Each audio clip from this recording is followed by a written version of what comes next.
Fashion used to make statements. It used to have that wow factor. A wow factor that you knew would be spoken about in 10 years time, if not 20 years time. But what happens when all we do is talk about the past fashion and the fashion in today's present day is instantly forgettable? Now recently I've been thinking, and this thinking has been really heightened by the recent, not even recent, honestly over the past couple of years, American Vogue covers that have been lackluster at best. Just gonna say it. You know, boring. It's been boring. Which really got me thinking, when exactly did fashion become stale? Where did the creativity go? And why is fashion not like it used to be? Why does it just not have that wow factor that it once had? It's almost like you open a magazine and you see the same simple outfit with the same simple backdrop, and then you open your social media, you see the same simple outfit with a simple backdrop as well. You see the same beige tones, you see the same clean girl makeup. Nothing wrong with the same beige tones, you know, I love a good beige tone. I love a good no makeup look. It's not like any of that is bad, but somewhere along the lines we decided that the highest form of fashion was tastefulness. And in doing so, did we actually just kill personality? Did we perhaps romanticize mediocrity?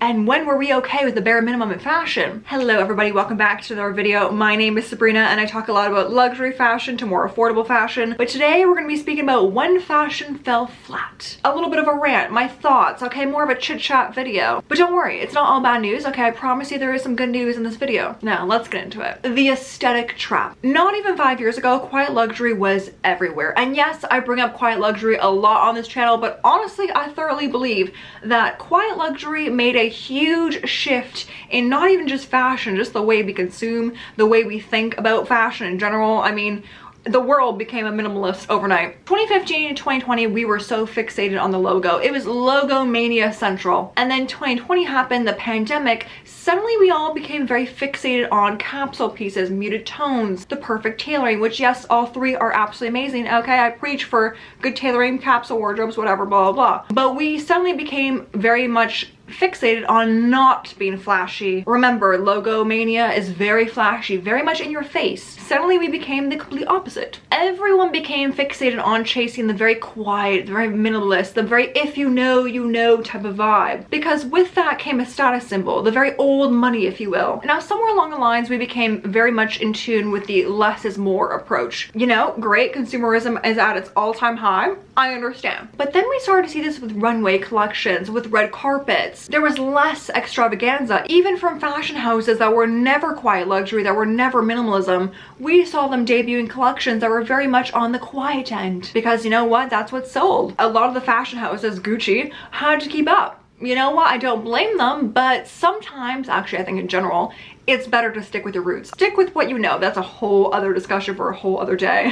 But even the mega fashion houses now all suddenly going towards the more classic quiet luxury route. This really set a precedent. This really set a tone for, you know, fashion as we know it. Then after the quiet luxury, there was a shift. And I don't think this shift gets spoken about enough, because why did it suddenly become almost embarrassing to look put together, to look like you put effort into your outfit? And people started to become obsessed with the effortless aesthetic. It was almost like being intentional with your style felt performative, especially on TikTok. And I feel like it was a very unspoken thing. Then we have Vogue, one of the biggest fashion publications, if not the biggest. Now, when I talk about Vogue, I'm really talking about American Vogue, okay? Vogue Hong Kong, Vogue Portugal, Vogue Shanghai, impeccable, amazing, love it. Vogue America, boredom in my opinion, because these covers used to feel like events. They used to be collectibles long before they were filled with many ads. So Vogue magazines and covers used to be something that, you know, teenagers would put on their walls and appreciate the beauty. Who was collecting, you know, Vogue covers that look like this? Now recently Vogue had a cover with Timothée Chalamet and it blew up the internet, rightfully so, because, you know, he's in space doing nothing. Honestly, this could have been a photo that was taken off the street, photoshopped him into space and called it a day. It was giving lackluster at best, which is honestly what a lot of American Vogue covers have been doing lately. And I don't want to sound like a hater, but I do feel like fashion is just playing it safe. And I don't feel like we want safe anymore. I feel like people are very much wanting creativity. I feel like people are very much bored. They're bored of these brands playing it safe. And I feel like the brands that are not playing it safe, that are going above their means to give us creativity, are actually the ones that are thriving. Either fashion is just playing it safe, or they're just throwing things at the wall at this point. And you know what? That's concerning, because at a time when AI is instilling so much pressure on the creative industry, maybe now is not the time to play it safe. I mean, look at the backlash on these Vogue covers for many months now. It's nothing new. Now, over the past year, I think we've definitely seen a shift. Remember the color brat green? I feel like people were almost like shocked to see such a vibrant green in a sea of what we were used to of the muted beige tones. And then this summer came Emilia Pucci summer, which in my opinion, Pucci never left. But it was almost becoming very popular to wear very vibrant prints. Or prints honestly in general, like these colors we were not used to. And I think this summer is when we saw a shift. People started to become aware of the fact that fashion as we know it over the past, honestly, 3 to 4 years was very stale. At the same time, I think people started to become more invested in their personal style. And I think they realized that consuming all of these micro trends one after the other had no actual benefit of their personal style. They were simply just chasing a trend, even if they didn't even like the trend to begin with. And I think that's when the shift happened, i.e. honestly it was a pretty recent shift. I mean, this was this summer. Why is everyone looking the same? Beyond social media and magazines, the sameness is everywhere. On your feed, on the runways, on red carpets. Again, you have the muted tones, you have the capsule wardrobes, you have the very clean girl makeup. Minimalism became less of a choice and almost more of a default, which I think is a little bit ironic because things used to stand out and now they almost seem like a uniform. Like when I think of stand out, I think of immediately of, I don't know why I think of this, but I think of Lady Gaga in, I think it was the MTV red carpet when she came out of an egg. We used to have that. I mean, again, Lady Gaga is like a whole different breed. Maybe it's not a great example. It is not all the consumer's fault, because at the end of the day, consumers are also buying what's being put out. It's also the brand's fault, in my opinion. Having all these luxury brands, but also high street brands, like Pretty Little Thing having their entire rebrand suddenly towards the quiet luxury route. Pretty Little Thing was never the quiet luxury kind of gal, but all these brands suddenly going towards the more classic route made it more aspirational, but also made it predictable at the same time. It became less about individuality and more about becoming one with the masses. How do I fit in and how do I not look different? Which I think is a little sad. I feel like, you know, with fashion, it's a form of art. Like, why not stick out? Why not show up as yourself? Why not show up as different? But I told you I had good news, okay? You know what? I'm correct. I think the pendulum is now swinging in the opposite direction. They've had enough with the more classic approach. Okay, I'm not going to say it again. The word QL.